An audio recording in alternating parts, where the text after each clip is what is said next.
Hello, everybody. Today we have Genesis chapter 33. Jacob meets Esau. One moment. I have to eat this delicious bread. So good. And continue drinking my tea, which looks a little too much like pee on camera, but has a very nice coloration to it in real life. So just that is tea. Let's see. It is December 22nd, 2025. It is 10:25 p.m. And yeah, let's get this reading going. So, Genesis chapter 33. Jacob meets Esau. Excuse me.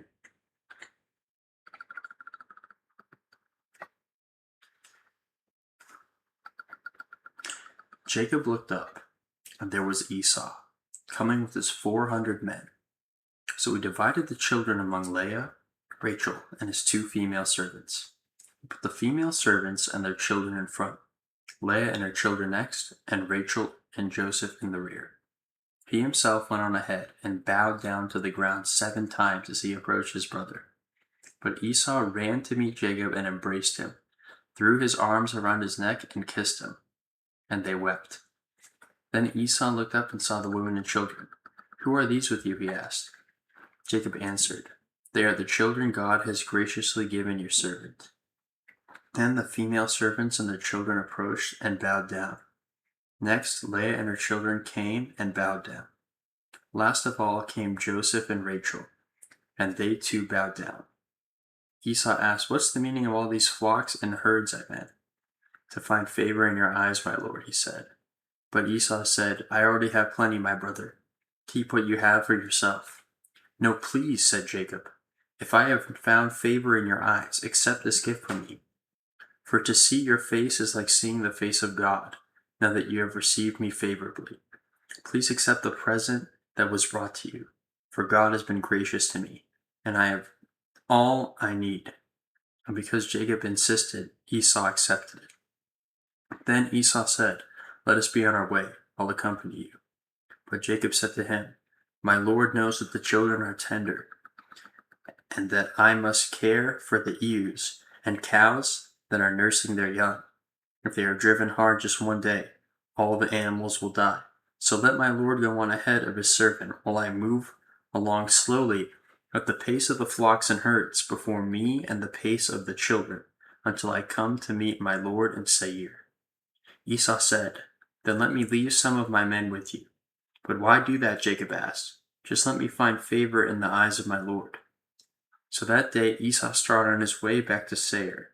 Jacob, however, went to Succoth, where he built a place for himself and made shelters for his livestock. That is why the place is called Succoth. After Jacob came from Paddan Aram, he arrived safely at the city of Shechem in Canaan, and camped within sight of the city. For 100 pieces of silver he bought from the sons of Hamor, the father of Shechem, the plot of ground where he pitched his tent. There he set up an altar and called it Elohe Israel. Wow. Is that the origin of Israel? Right there? I mean, God promised them the land before, but that's interesting. Probably not, I think. We have to wait till Moses for the land of dew and honey and all that in Exodus. But interesting. Elohe Israel. Well, it sounds like a word in Hawaiian, actually, the way I'm saying it. But let's see, what stands out about this chapter? Esau receiving Jacob so favorably. I don't think he was ever going to kill him, as Jacob feared. And yeah, kind of a short chapter, but an important one nonetheless. Probably will conclude Jacob's journey, at least, and we will continue with the main story in Genesis through his son Joseph, I believe. Well, the next chapter is called Dinah and the Shechemites. So maybe we'll have some Dinah, we'll see some action too, but we'll see. Okay, closing this. Today was a good day. Everything was pretty normal. Let's see. I worked on my poem a lot.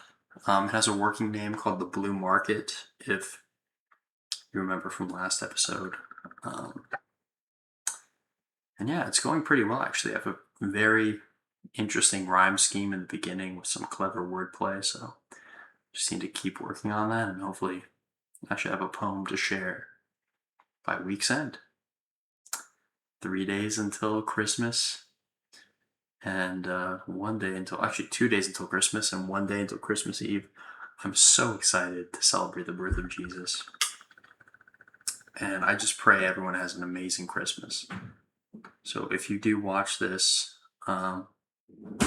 thank you. And, maybe we're not watching this during Christmas time or Christmas has passed, but I hope, of course, you live to see the next Christmas, and that